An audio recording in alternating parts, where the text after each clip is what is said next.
Guys, how's it going this week? It's going well. Last week, I don't know if we. I mean, I'm sure we talk about every game, but I had a lot of John Brown, Josh Allen stacks, so that worked out well. Cash game running backs kind of crushed me in cash, but that's fine. Because tournament life was fun, was good. John, how'd you do? Yeah, pretty much same boat as you. Fortunate enough to fade Josh Jacobs in cash because I'm a sick fish and I still hit my cash games. And then like you, also had a nice Josh Allen, John Brown stack in tournaments, so that was nice as well. What about you, Bob? Yeah, I was on the John Brown, Josh Allen stack as well. I think three of us were kind of on that pretty hard in the pod. Got up to Lamar Jackson in cash and down from Michael Thomas to Julio Jones. So it went good for me in cash. And then in tournaments, like I had 100% Atlanta Falcons defense, was up there pretty high in the millie for a good bit of the day. I knew it wasn't going to last because I had Brian Hill. Justin knew not to play Brian Hill. I should have listened to him, but I played Brian Hill once again like a fish. So it is what it is. But Brian Hill was actually the right process play, I would say. Yeah, I agree. And I mean, he got the volume too. I think got like 15 carries, a handful of targets. Like, he might just be bad. Or he ran cold too. He had one touchdown called back. He had another vultured by Quadre Olison. So Yeah, it was tough. I think the game, like, my two best weeks this year, like, I've leveraged when people, like, I think it was week 7, the Falcons' defense the Falcons were chalk, not their defense. Like, Matt Ryan, Hooper, and Julio were all going to be pretty heavily owned. And I used the Rams D against that. And this week I chose to do the same thing when I found out, like, how highly owned Kyle Allen is going to be, as well as DJ Moore and Christian McCaffrey. A lot of people are playing like Greg Olson as well. Some people had 4 Panthers in their cash games. Um, One thing I think I'm going to try to do more, and I know it's kind of obviously like we train ourselves like not to do it, is like run. Like I ran the Falcons defense, but what I didn't do was have an allocation to McCaffrey when I could have had some McCaffrey when running the Falcons defense, and I'm so like in my own thought process think of it as a negative correlation. But like in a situation like that, like Kyle Allen can bust and McCaffrey can still go for 30, like with the usage that he's seeing. So I'm going to be more apt going forward to kind of not be so reluctant to roster defenses against with opposing players if there is like a guy like McCaffrey or just like a lot of people being owned pretty highly on the other side. So I'd like fading the quarterback and still running the running back and the defense or whatever reason. You know, it's all like slate specific, but well, is I there? think yeah, no, I like that. I think we might have a chance to be doing some of that this week. So I think we can get into it. First game I have on my docket is Atlanta versus Tampa Bay. Atlanta are 4-point home favorites. Totals moved down 2 points to 51, but it's still the highest total of the slate. The clear talking point here is how Austin Hooper's absence. I mean, it seemed to obviously benefit Calvin Ridley. John, do you expect that to like continue going forward? Because I still think that it's more, for me at least, I would kind of would not want to go back to that. I'd be much more interested in going like a Russell Gage, going Julio Jones, paying up for that. Where are you going on the Atlanta side with Hooper out still? Yeah, definitely Julio. Julio for me. Not that Ridley's a bad play. You know, we've kind of been expecting this Ridley breakout since Mohamed Sanu is gone and Austin Hooper's not there anymore. So it's not surprising, but I definitely prefer Julio in this matchup. Julio historically plays really well against Tampa Bay as well. And then on the flip side, like I'm not convinced that just because the Falcons, like over the last 2 weeks, all of a sudden discovered their pass rush that they didn't have for the first 10 weeks of the season. I'm not convinced that they're like some stud defense or anything like that. So I think this is a good matchup on the Tampa Bay side as far as the passing game goes. Chris Godwin, I know he caught a touchdown but didn't play great last week. Mike Evans played horrible, only put up like 10 DraftKings points and he was priced up. So I like both of those guys as pretty strong bounce back candidates this week. Yeah, I'm with you. I like Winston. I like Evans, Godwin, Cameron Brate. Scotty Miller. He's fine as well, like in GVPs. Jameis, like for whatever reason, like just real, like the thing that worries me is Jameis might have a shorter leash than usual. I don't know who Tampa Bay's backup is. I don't know if either of you do, but I'm just a little nervous that Jameis is going to get pulled eventually, and then we're going to be in trouble. Outside of that, like Ronald Jones burned a lot of people last week. I don't mind him as a game theory play at 4,800, especially versus Falcons defense that prior to the last 2 weeks hasn't been great versus running backs. And yeah, Russell Gage would be chalk if that touchdown had held up. I feel like at 3,900, he had a TD called back. Ridley got the price bump. I like Julio. I would rather Julio see like Michael Thomas usage, but for whatever reason, like he doesn't. So I don't know. Like I'm not as like I feel like we should be bullish on Matt Ryan in the Falcons defense, but as of right now, and looking at it, I'm not. But I feel like that'll change in the next couple of days with how bad Tampa's secondary has been versus, like just opposing QBs. I think you could run a Falcon stack if it's going to be pretty chalky, and then run it back with Jones to kind of differentiate. Yeah, the backup for Tampa Bay is playing Gabbert. I don't think there's really a ton of risk of Jameis getting pulled. And for me, like Jameis is second in the league in air yards per target. He's second in the league in pass attempts. He is the new Matt Stafford, who was the new Matt Ryan. He's officially the new Matt Stafford, Matt Ryan of this podcast, which we've actually, turns out that's been a curse because within a few weeks of us calling Matt Ryan the quarterback of the podcast, he gets hurt and also has a bad game. And then we called Matt Stafford the quarterback of this podcast. He got hurt. So let's get Jameis hurt too. So Jameis is just going to get pulled. That's what's going to happen. Actually, that'd be the way it would happen for sure. He can't be this bad. And like OJ Howard, I don't know how OJ Howard could be in Bruce Arians' doghouse and Jameis can't be in Bruce Arians' doghouse. So Jameis is absolutely horrible. I know it doesn't matter for fantasy football, but like he's going to get his 300 yards like if he's in the game, but I'd just be worried about roster him in cash. I think you'd roster him in tournaments. Cameron Brate, ton of targets last week, 3,600.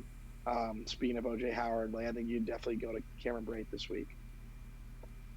Yeah, I agree. Yeah, it's pretty much everything. We can move on to the next game. I have here the Eagles versus the Seahawks. Eagles are 2-point home favorites. The total's moved down to 48, but still another pretty high one for this slate. For me, it looks like Jordan Howard's not going to play this week. That could change. I don't know, somebody will be on Instagram Live Sunday morning to talk about it, but it doesn't look like Jordan Howard's going to play this week. I'm fine going back to Miles Sanders. He wasn't dominating the team's carries. He got 61% of the backfield carries because they actually got Boston Scott involved, but got all the receiving work, and the dude's a legitimately talented receiver. So I'm fine with going back to him. I think he's 5K on the dot, especially because I just want to get up to McCaffrey. I want to get up to Michael Thomas if I can. So that's probably where I'd start. What are you doing with the tight ends? Because both of them are very firmly in play for me, John.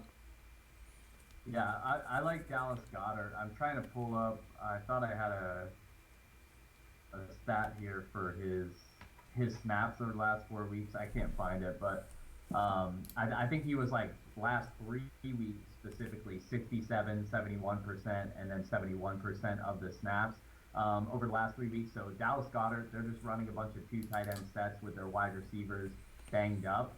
Even if they get Alshon Jeffrey back, I think he'll still be involved and they'll still run a decent amount of 2 tight end sets, or at least enough to pay off his cheap salary. So I think I like Dallas Goedert when you factor in the price. And I think you hit it on the head with Miles Sanders. Bob talked about Brian Hill as a good process play. I think Miles Sanders was a good process play as well. He ran a route on a ton of Carson Wentz dropbacks. He just, for whatever reason, didn't want to dump it off to him. So I think we can go back there. Didn't see too much of a price hike for Sanders. So I like those 2 the most on the Eagles side. And the Seahawks side, I'm kind of nervous about this. They're going all the way to Philly, across the entire country. It's a 1 p.m. game, right? I don't know. It makes me nervous. I could see them laying an egg here. You can't run against Philly, so Chris Carson doesn't have a good matchup. Tyler Lockett's banged up a little bit. I think he missed practice today. So it just kind of worries me on the Seahawks side. Am I crazy, Bob? No, I like the Goddard call as well. I think it's pretty. It's definitely going to be someone we could look. He's going to definitely going to be someone we could look to, even for cash games. Sanders, I think you're right. He was the right process play. I mean, you said Goddard. Yeah, I just think I think Sanders like will pan out as well. He seemed like he was involved enough, and the price still hasn't gone up. On the Seahawks, yeah, 1 p.m. start.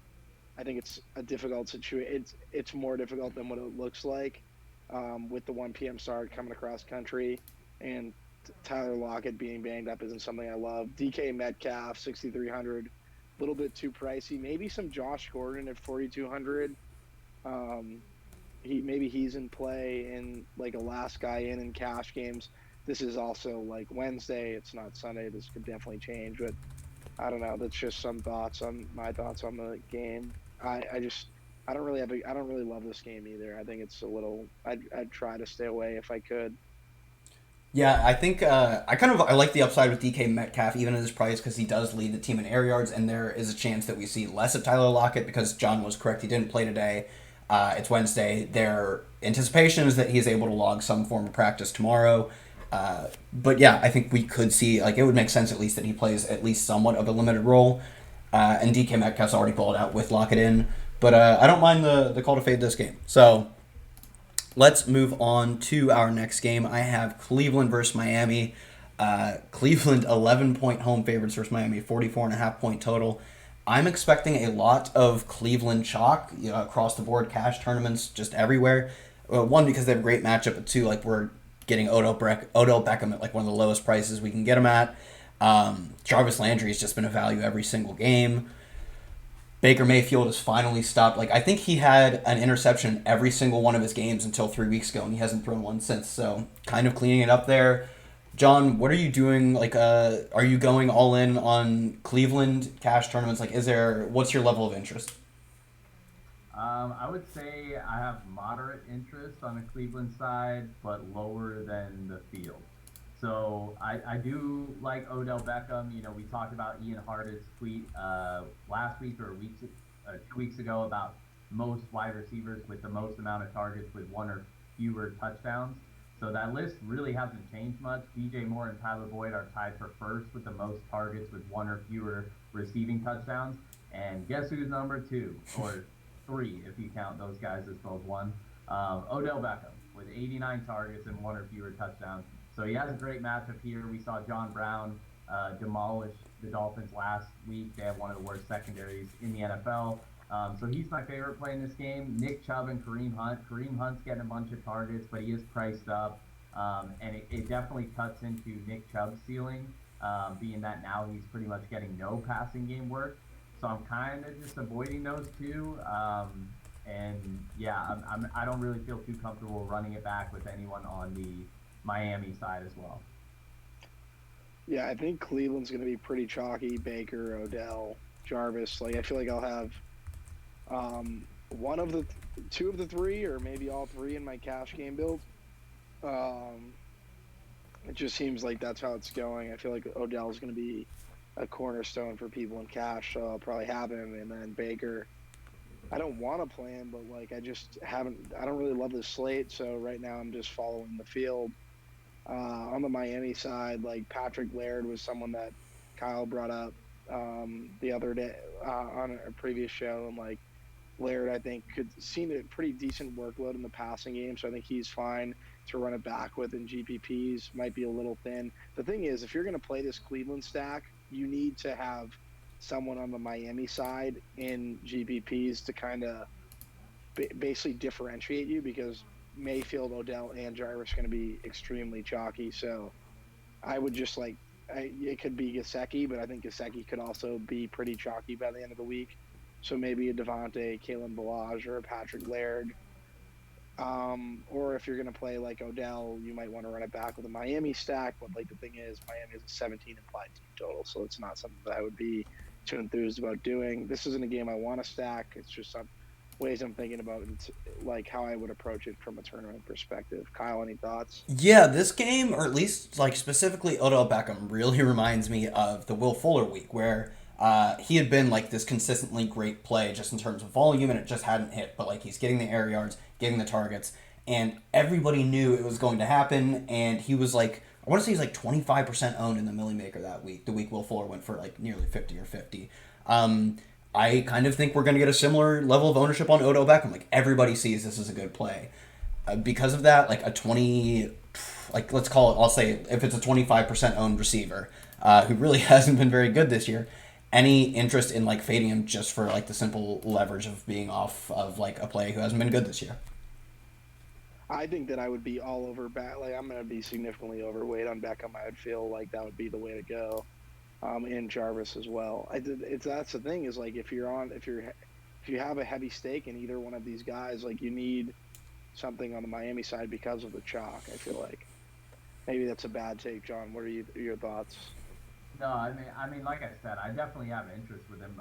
But going back to what you were saying, Kyle, I think there's always game theory reasons on why you can fade those guys, and like you said, it wouldn't be shocking if he underperformed here. I mean, it would be a little surprising, but is it impossible? Absolutely not.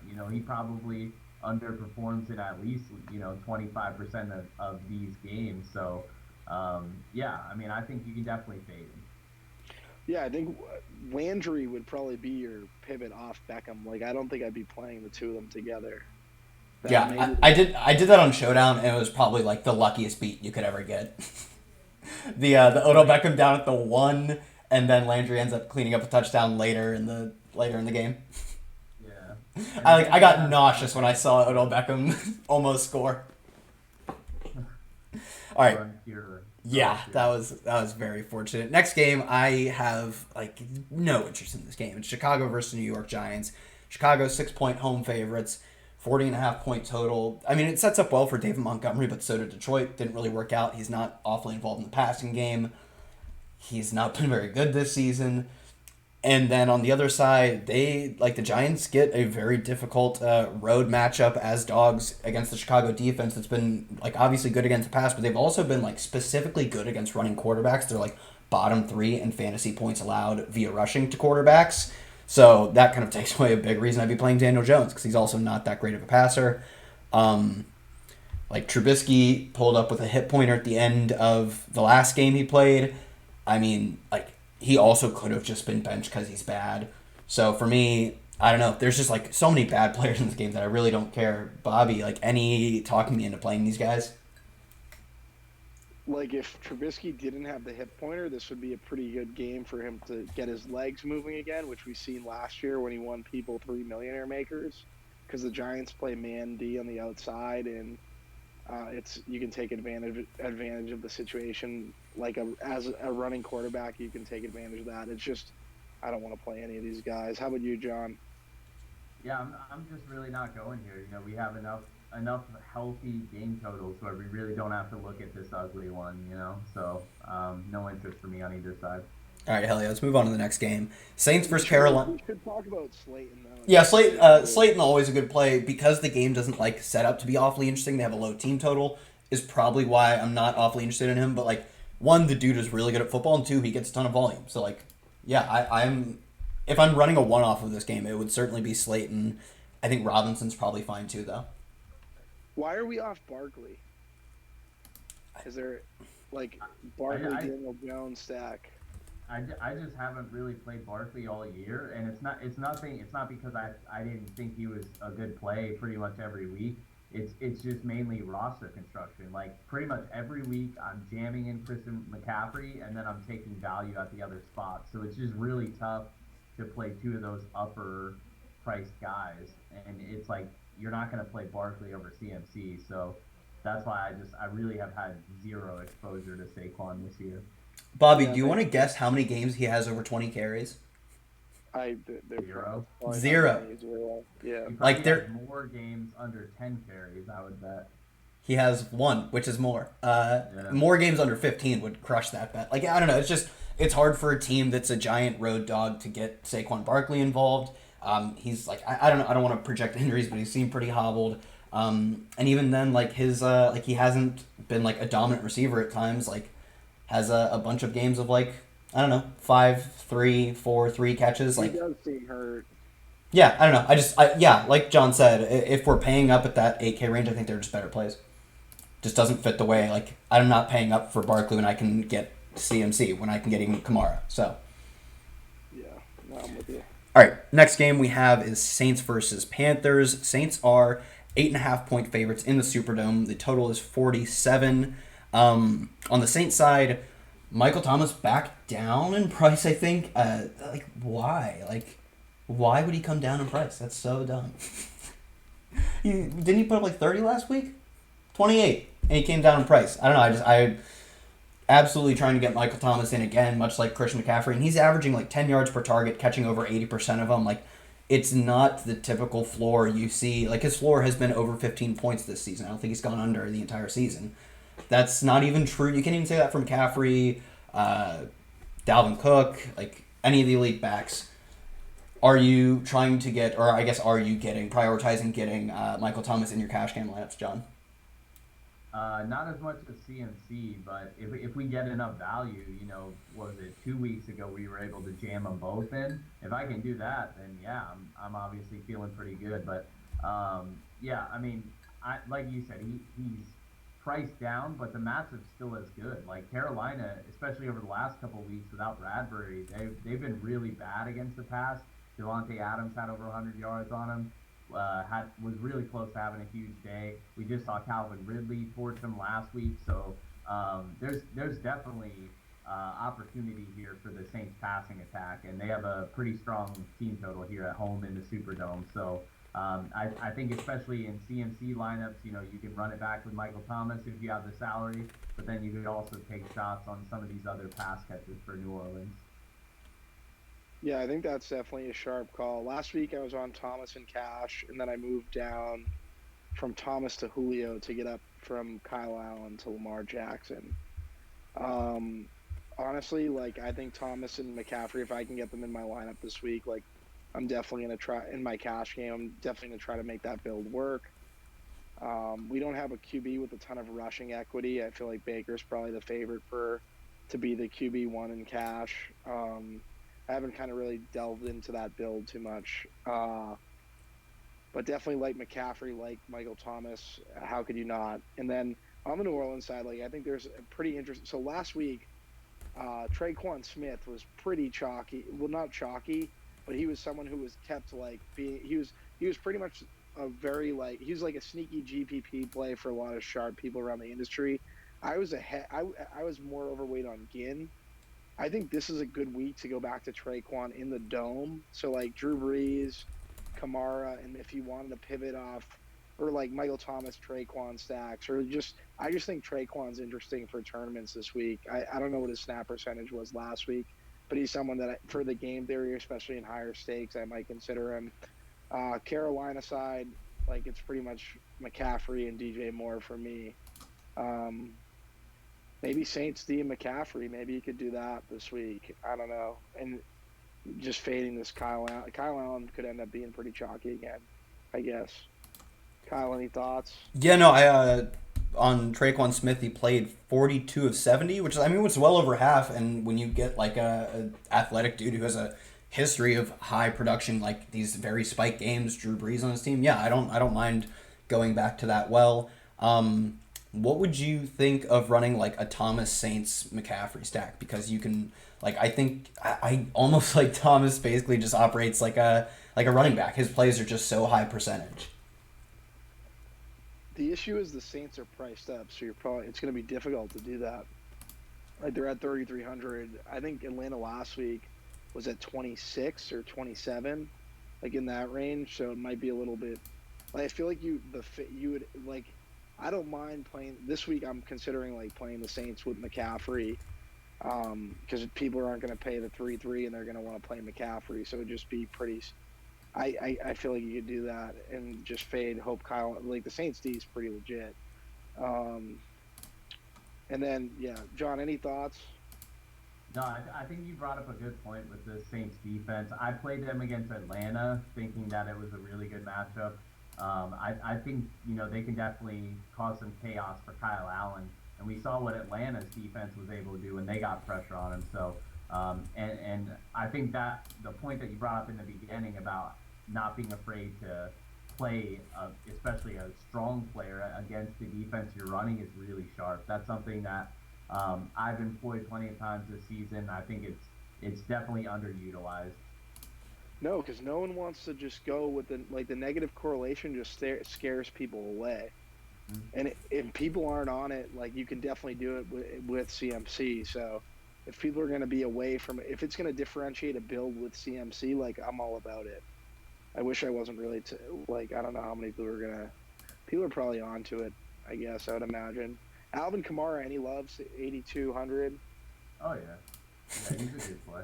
Yeah, no, I just like yeah, of course I'm in complete agreement. I love Alvin Kamara. Seeing like the full complement of receiving game work per usual, no surprise there. Back to back games with 10 targets. Last week though got 13 carries, which was kind of the concern. His first game back, he got 4 carries. Like the concern was that he was more being relegated to like a very time shared running back in terms of carries. No, I think he's a great play. When's Kamara gonna break a slate? Like maybe this is the week. Hope like Kamara, McCaffrey, Saints D. I think I would be about it. Maybe a Drew Brees stack behind it. I don't know. Yeah, no, I think that's as you were saying, and I was like, yeah, it makes sense. Especially maybe move, you save some salary going Michael Thomas to Kamara, and then still run that same stack that I talked about essentially. All right, next game we have Denver versus Buffalo. Ugly total 37.5. Buffalo 4 point favorites. Not a ton of interest for me personally in chasing the Allen Brown stack. It worked out last week, but it kind of set up for more scoring last week because even like Miami being as bad as they are can put up points, whereas like I don't really anticipate Brandon Allen to put up points for the Broncos. I think Devin Singletary probably in play. Out carried Frank Gore last week in positive game script, which has kind of been my concern with him. Has been that he is more of like the neutral to negative game script back. But last week that wasn't the case. So you're still not locking down a ton of carries. Like he's not getting the entire workload, but he's a pretty talented receiver. So I kind of think in positive game script, maybe that's a place to go to. Any interest in our generation's Randy Moss, Cortland Sutton, John? Oh, I always have interest in Cortland Sutton, and I have a couple things on this Denver side. Cortland Sutton is has a 27% target share over the last 6 weeks. But who would you say since Emmanuel Sanders left? This is a question for either of you. Since Emmanuel Sanders has left the Broncos, Noah Fant. who would you say has more targets? Who has the most targets on the Broncos in the last 3 games? If he's saying Noah Fant, I'll say that's already taken. I'll say Tim Patrick because I know he had one good. He had last week was a good game. And why It, do you it, know Tim Patrick had a good game last week, You John? probably no. That's I am. You should have guessed that because I whatever. Well, who's right? Who's right? it's Noah Fant. Okay, Noah good. Fant has 24 targets, Cortland Sutton 22. So literally since Emmanuel Sanders has left, Noah Fant is seeing all the usage. Like he's really, I mean, I know I always rag on his talent, but I'm a sucker for volume. So I think he's always in play until further notice. If they're going to keep pricing him cheap and he's going to keep seeing that opportunity, I think we have to at least look at him. And then the other thing I was going to mention was Philip Lindsay has seen a little bit of a role change just in the fact that now I believe they came out and named him as like the lead back instead of like the 50-50 split. And he outsnapped Royce Freeman 51 to 23, which is pretty significant. And then it wasn't just the carries; he was also ran a season high in routes as well. So at 5,200 against the Bills, who you can definitely run on, I think Philip Lindsay is going to be one of my favorite like cheap mid-tier running back tournament plays of the week. Yeah, I think the Lindsey call is extremely sharp. Um, you hit on Fant like 3,900. I don't mind him for the usage. He definitely took the game-winning pass off his visor last week. They tried to run a back to like a backside fade to him, and he just didn't turn around quick enough. And Brendan Allen like put the ball right off his like face mask, but that like it was a catchable ball. He didn't catch it. But the usage is definitely there. Tim Patrick, 3K. I think he might be in play for people. For whatever reason. Like he's a guy at the min who's seen significant usage. I just be afraid to like really play him unless everyone kind of moves that way in cash.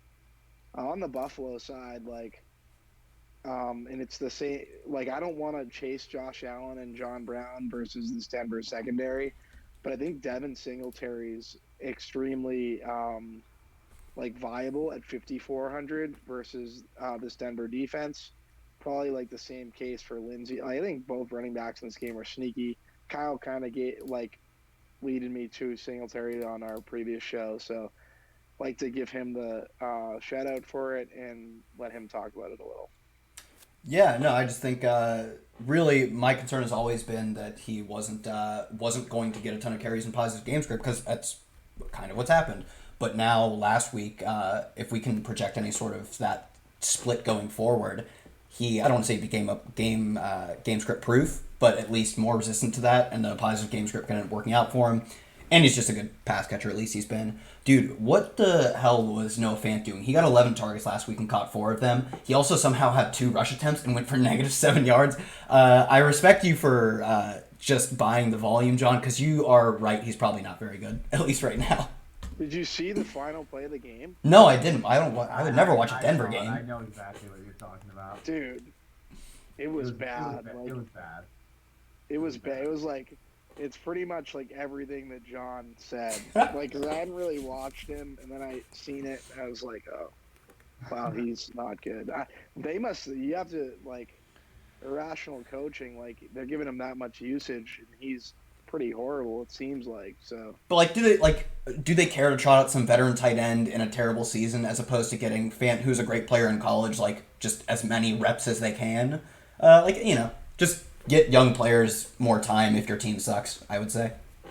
Does Brandon Allen have like rushing equity here at 4,600? Like, is he in play? Like, I'm pretty sure he doesn't. I could be wrong though.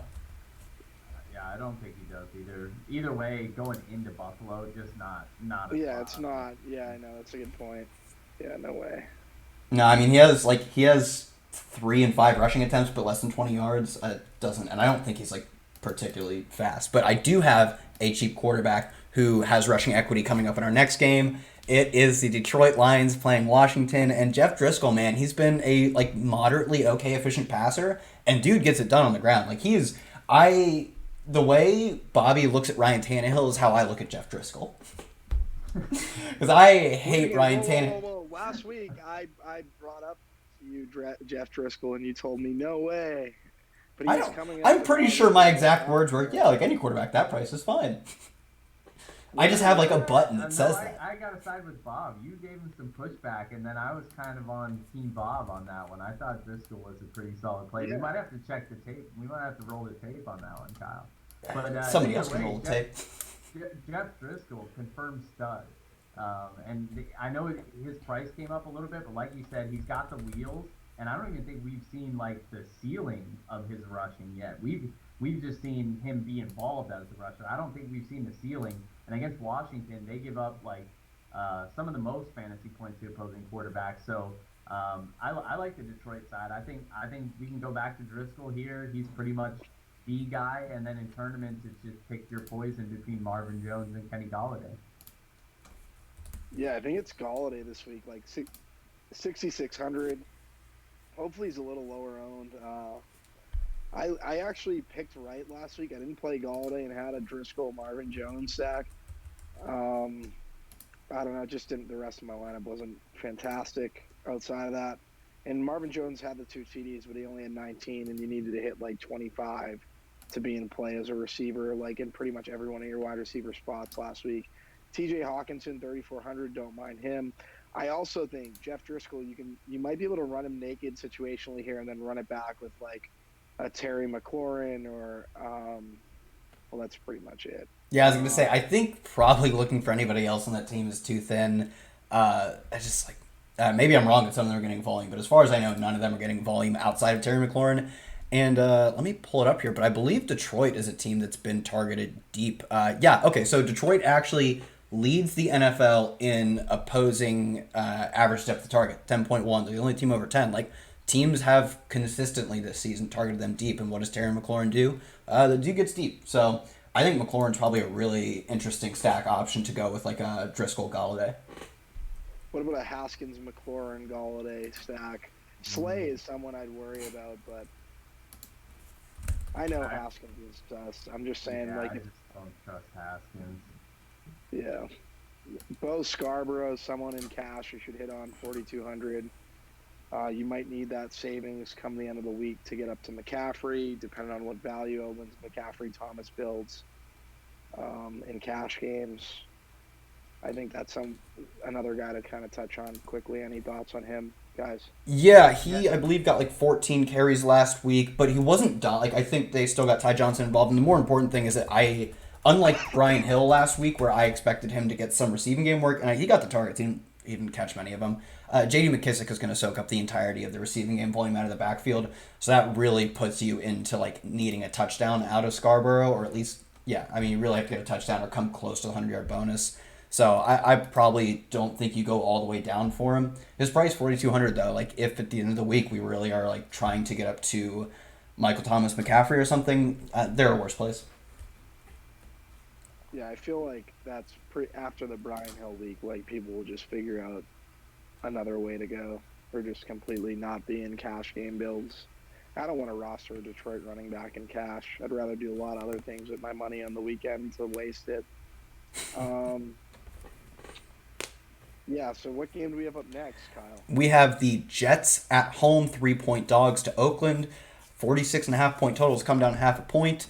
The Jets side, for me, I think Crowder had, like, it's just Crowder gets so much work, and it's so, like, even I don't think Darnold's that good of a quarterback. He's fine, but it's not difficult for him to, like, just consistently hit Crowder. Like, I just think it's such a high percentage targets that he gets that he's always in play.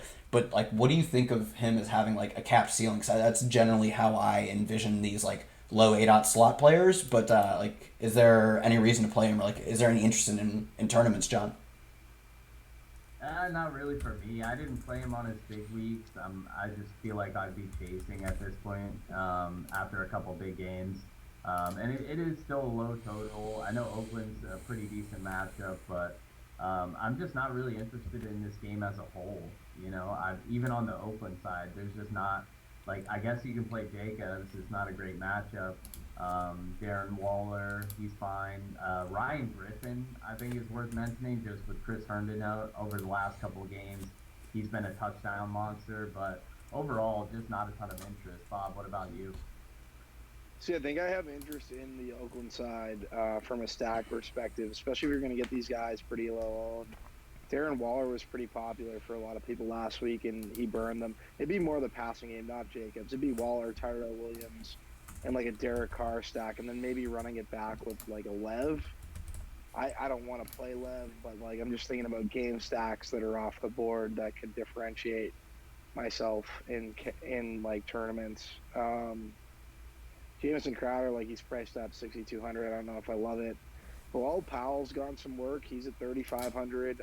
I don't want to play Bilal Powell, but like in GPPs or just multi-entry, I don't hate it. And Robbie Anderson's 4,800.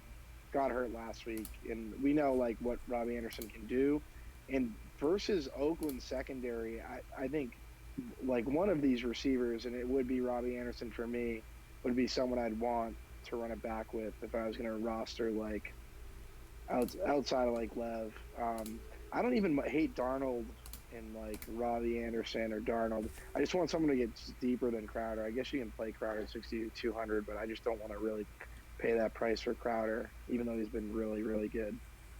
Kyle, any thoughts? Yeah. So in the past 3 weeks, Anderson been actually this is actually really surprising out air yards by Crowder. They've been running Crowder a little bit deeper. I mean, like Crowder still has roughly half the A dot, but I think in the first handful of weeks, Crowder's A dot was like 2 to 3. It was legitimately like below 5. So they've kind of used him at least more, like not like a running back out of the backfield. So I don't know. I guess like maybe I'm a bit wrong on Crowder that he has this like incredibly cap ceiling. And on the other hand, like Robbie Anderson out targeted by Demarius Thomas over the past 3 weeks. I don't know. It's hard for me at this point to see. I'll play DT at 3,800. Yeah, no. Oakland secondary. We were like really targeting Oakland secondary not like 2 or 3 weeks ago. Like I think that you could definitely maybe have I like both sides of this game for stacks. Just something off the board that can be different in the passing game. I don't know. I don't love Demaryius Thomas. Like, he's totally dust, but at 3,800, like I don't know. I looking for ways off of chalk. I think this is a game that is better than the majority that we have on the slate. Yeah, at below 4K, Demaryius Thomas has to be like the only player with 3 games of 9 targets, and that's including he didn't even really play the first. He played 1 game in the first 4 weeks, so I don't know. Man, it's a lot of potential volume. Yeah, I don't hate it. So I like that call. All right, go ahead. No, I was gonna ask what game was up next. Yeah, no, we have Pittsburgh versus the Bengals. Bengals are 7-point home favorites. That line has already moved 1 point in favor of Pittsburgh. 39-point total has come down a half point after opening at 39.5. Pittsburgh looks like it has a lot of value just because it is more likely than not that we don't see Deontay Johnson and that we don't see James Conner, and Juju Smith-Schuster is very unlikely to play at this point. So that really leaves James Washington, I think, the only receiver tight end. Yeah, the only receiver on the team with more than 13 targets on the entire season. Like, I expect him to get a lot of work at 5K. And then the Bengals are also like the worst pass defense in the league by far, allowing like 8.8, I think, yards per attempt to opposing passers. No one else is above like 8.3. Like, they're just an awful, awful passing defense. And Vance McDonald, 3,500, has 21 targets in the past 3 games, so it feels like we get a lot of concentrated work just because they don't have many other players like on their roster at this point. And then assuming James Conner doesn't play, Jalen Samuels would be obviously a pretty interesting option, but he is up at 7,200. Finally, Benny Snell may be making his return, and he did have that one game where he had a ton of carries when they ran like the Jalen Samuels Wildcat a decent amount, so I think it's not like you at least have to consider it. That is kind of the Pittsburgh breakdown. Where are you going with Cincy, if at all? Obviously, John. Yeah, the news here is we know no AJ Green, but now there's no Auden Tate either, and Tyler Boyd is squeaky wheel narrative has been complaining he's not getting the ball, and he wasn't shy about letting everybody know that either. So squeaky wheel narrative. He's literally the only healthy wide receiver. I know Pittsburgh is not a good matchup for slot wide receivers, and Tyler Boyd runs primarily out of the slot. But something that was noted by Evan Silva over at Establish the Run was a couple weeks ago, the Steelers actually stopped covering the slot with linebackers, so they're actually covering the slot with corners now. So since making that change, they've actually been a lot better against the slot. So that does kind of cap Tyler Boyd's upside a little bit. But he's the only healthy wide receiver there. So, and he is cheap. So I know it's like every single week, it's like people want to play Tyler Boyd and he sucks every week. But I don't know, man. I kind of have some interest here, and I love the Pittsburgh breakdown that you got, Kyle. I think my biggest interest is Vance McDonald for sure. Yeah, it's amazing to me that they decided to finally. I wonder what game it was after too, because you get a figure after all these years of getting burned by Julian Edelman in the slot, they might have just been like, oh, like maybe we'll cover him with a cornerback, It's probably after like some random game, like it probably wasn't a Pats game. It's probably just a regular they're like, oh, maybe we shouldn't use linebackers to cover slot receivers anymore. It's been a decade and a half at this point. I think it was the Rams game, but I could be wrong. Oh, Cooper Kupp, yeah. So yeah, finally they made the switch. Yeah, I don't know. Like, I think this game's pretty interesting. James Washington 5K. Joe Mixon seen a little bit more last week at 5,900. I don't want to play him, but I get it. I don't mind correlating him with Bengals D. I like the Bengals D. I think this is another game where I have to get off my trepidation of rostering a defense versus an opposing team, basically. Like, James Washington's going to see a ton of usage in the passing game here. Like, can easily have Bengals defense and James Washington in the same lineup. I have to just get over that. Jalen Samuels 7,200. I would like it better if James Conner was out. Yeah, that's pretty much it for me. Vance McDonald, like you guys said, I don't mind him either. Thoughts? Before we move on, I do have a question. Does anybody have a guess over the past 8 weeks who is third on the team in air yards? Pittsburgh, that is. Johnny Holton. Johnny Holton, that is correct. Like a ton of air yards too. Like over the past, I don't like even know who that is.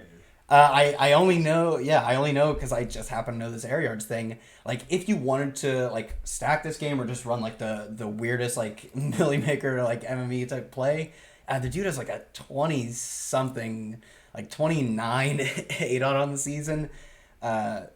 Especially like given that he will be on the field so much relative to what we've seen in the past. I might be looking at some Johnny Holton this week. Yeah, I don't know. Like that's weird. Yes, it's weird. It's just hard to like.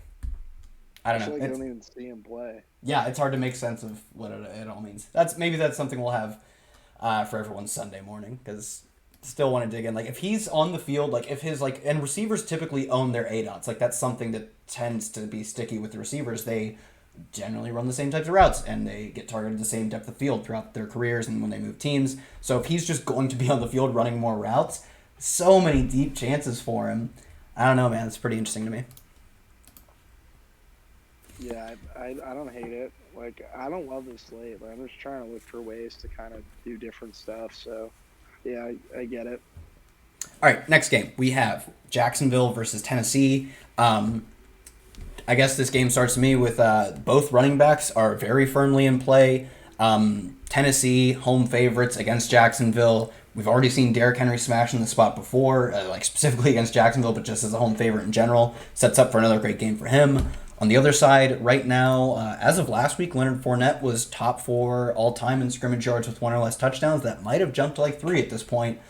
He's top, I think he's third in the NFL in touches per game, and at 70, like 200, I think. I'll probably just keep firing up and waiting for like a 3-touchdown game that'll never come. So on the passing side of, I guess both teams, but especially Tennessee, where are you going, Bobby?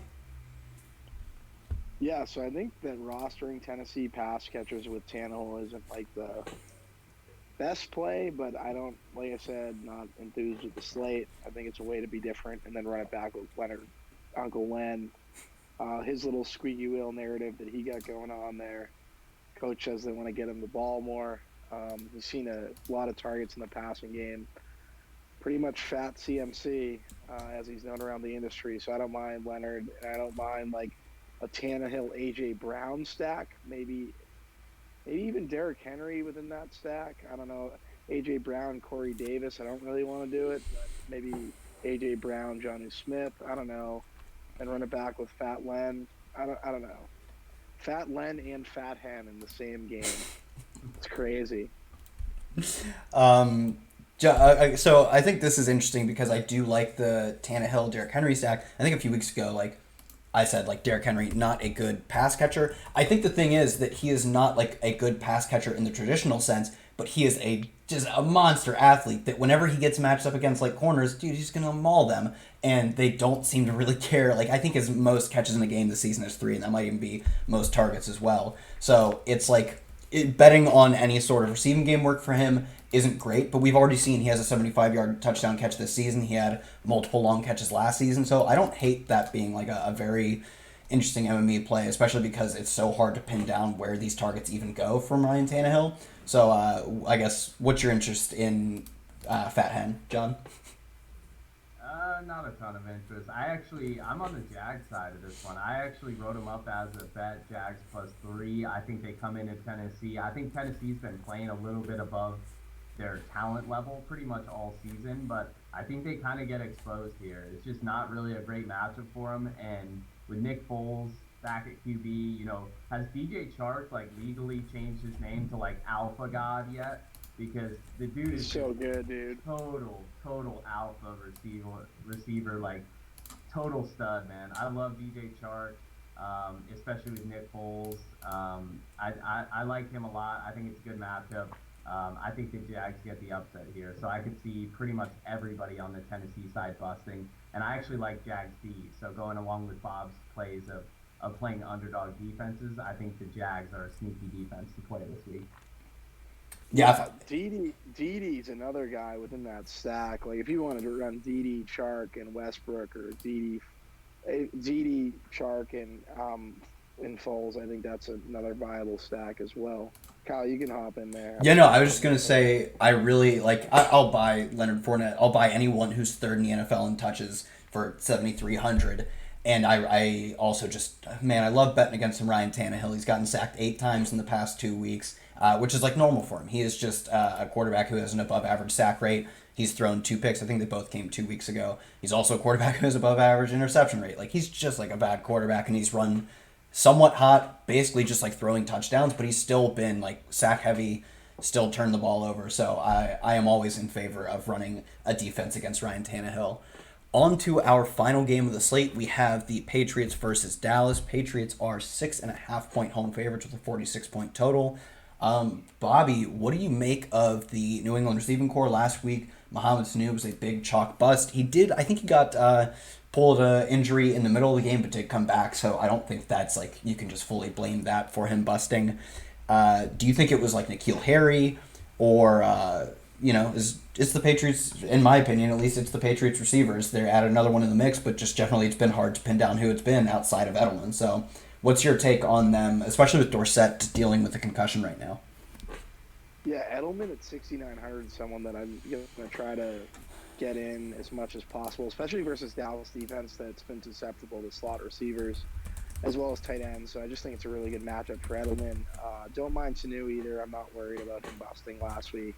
If Dorsett's out, he's even more in play. Harry, I'd like to see get going. I think he makes for differentiated NME stacks at 3,300, getting him pretty much involved, and he's definitely more viable if Sanu sits. Sony Michel is just the worst pass-catching running back I've ever seen in my life. Like, I don't think there's anyone worse. And I don't know why they keep playing this guy, but they do. So I guess, like, you could play him versus Dallas front seven that can get hit by, like, running back to 4,600, but he's just not going to do anything in the passing game. I like James White, 5,300, like Brady. That's pretty much it for me on the New England side. Dallas side, I think Dak is interesting with Gallup, and I think he's also interesting with Cooper, who people will shy away from because of Stephon Gilmore, but I think he's perfectly fine. John, any thoughts? Yeah, I'm with you. Sony Michel's terrible. For some reason, they've like actively been trying to get him more involved in the passing game. Dude, it's so bad, man. It's extremely tilting because I play James White pretty much every single week, just waiting for the big James White week, and then I see Sony Michel just dropping easy check down passes. I'm like, and then they're running James White when they should be checking down to James White. I'm like, this is so backwards to me. So I do like James White, 62 targets. He's on that list as well that we were talking about. 62 targets with one or fewer touchdowns this season. So I'm going to play until he has that spike week. He's my favorite play in the game. Not a ton of interest on the Dallas side just coming into Foxborough. Obviously, those receivers always have an upside. I think Amari Cooper's kind of banged up still, though. So my interest would be Michael Gallup in game stacks with James White, with Tom Brady stacks with James White, and whoever the receivers are that are healthy. Yeah, Gallup is just like another. He's 5,900. Like he should be 72, 7,300. Like I know Amari. I didn't know Amari was banged up. It's good to know. I think Gallup is way too cheap. Sony Michel, what I think it is really is like they don't want to get James White hurt for the playoffs, so they just want to but they could use like the Kid Harris rookie running back. Like for whatever reason, they do just want to implement like I've never seen Brady like keep going back to a guy over and over again that fails him over and over again. It's like I've never seen anything like it, but they just want to get him involved. So I don't know. I think they're just trying to keep James White healthy because they're kind of thin in terms of their weapons. Kyle, any final thoughts on this game?